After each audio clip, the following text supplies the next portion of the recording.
দেখো শাপলা রান্না করবো আজকে ডিম দিয়ে। দেখো ডিম নিয়েছি 3টে, পেঁয়াজ নিয়েছি, রসুন আছে,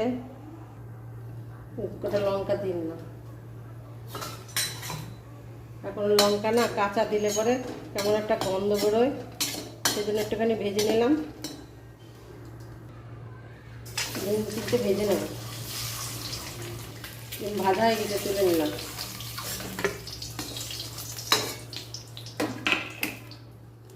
এই তেলের ভিতরে শাপলাটা দিয়ে দেবো।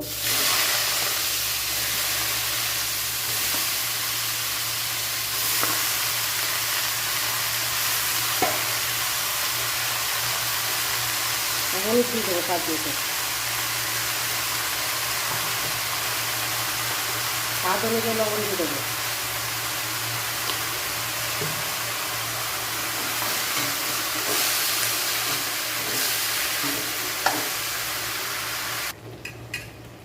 লঙ্কাটা ভেজে রেখেছিলাম, এতে দিয়ে দিলাম।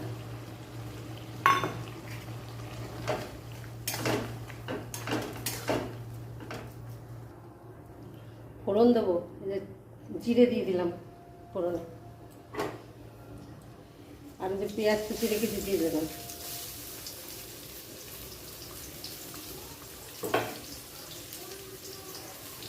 রসুন কুচি দিয়ে দিলাম, থেতলো করে নিয়েছি।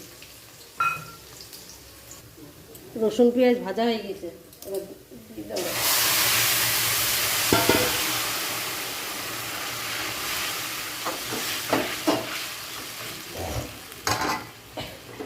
এত করে ডিমটাকে ছোট ছোট করে কেটে নিয়েছি।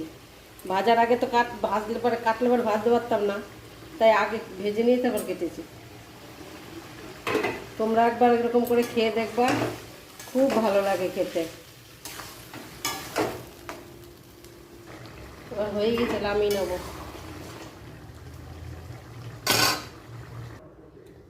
কেমন হয়েছে বন্ধুরা বলবে, শাপলা দিয়ে ডিম দিয়ে।